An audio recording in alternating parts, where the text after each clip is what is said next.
నియంతలాగా ప్రతి ఒక్క రంగాన్ని ఆయన గుప్పిట్లో పెట్టుకొని భూ కబ్జాదాడా, ఇసుక కబ్జానా, లిక్కరా, ఎన్నో స్కాములు చేసి పేద బడుగు బలహీన వర్గ తాత ముత్తాతలు ఇచ్చిన కాడ ఆస్తి ఆయన పేరు ఆయన స్టాంప్ వేసుకున్నాడు. మరి ఈయనేంటంటే ఈయన మాటలు ఎవరు నమ్మే విధంగా అయితే లేదండి. అంటే నిన్నగాక మొన్న ఆయన ఇంటి చుట్టూ తగలబెట్టుకొని నన్ను ఎవరో తగలబెడుతున్నారని చెప్పాడు. పెద్ద కంచి కట్టుకొని జైల్లో ఉన్నట్టు ఆయన ఉండి ఆయన కంచి తగలేసుకొని ఇప్పుడు చంద్రబాబు నాయుడు గారు అటువంటి పనులు చేయండి. ఏదన్నా మేము ఉంటే ఒకళ్ళు ఇల్లు నిలబెడతారే కానీ చంద్రబాబు నాయుడు గారు ఒకళ్ళు గూడిస్తారే కానీ ఇలాగ ఆయన కార్యాలయం ఆయన తగలబెట్టుకొని ఈయన మీద చెప్పాల్సిన అవసరం లేదు. ఇదంతా వాస్తవం, జరిగింది నిజం. కాబట్టి ఎవరైనా చేసిన తప్పుకి శిక్ష అనుభవించాల్సిందే. అన్ని బాగున్నాయి, ముందు ముందు అవి కూడా బాగా చదువుతాయి. క్రమేణా అవుతాయి, అన్ని అవసరాలు అవుతాయి, క్రమేణా అవుతాయి. మరి లేదా మరి రోడ్లే లేవు పాత గవర్నమెంట్కి. ఇప్పుడు కొత్త గవర్నమెంట్ అవుతుందా ప్రమాణం అవుతుంది సార్. అన్ని వస్తాయి, క్రమేణా డెవలప్ అవుతుంది. ఎలాగ చేస్తారు, ఎందుకు చేయలేదు? నువ్వు చేసిన వ్యక్తే కదా, చేయబోని వ్యక్తి అయితే భయపడాలి మనం.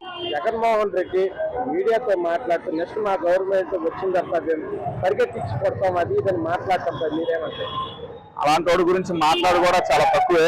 అసలు నువ్వు అపోజిషన్ లీడరు కాదు, సరే ఎమ్మెల్యే కింద గెలిపించారో మాజీ ముఖ్యమంత్రి, ఇక్కడికి వచ్చి ప్రజల ప్రాబ్లం ఏం పడుతున్నాయి దాని గురించి మాట్లాడకుండా ఇష్టం వచ్చినట్టు మాట్లాడతారు. బట్టలోడు తీసుకొని కొడతా అంటే నిన్ను బట్టలోడు తీయకుండా కొట్టారు కూడా. అలాగే నువ్వు కళ్ళలో కూడా ఇంకా అసలు నెక్స్ట్ సీఎం కూడా అవ్వవు, నీ మాట తీరు మారదు, నువ్వు మారవు. నిన్ను చూస్తుంటే ఆంధ్ర రాష్ట్రంలోని ప్రతి ఒక్కరు తలదించుకునే పరిస్థితి తీసుకొస్తున్నావు.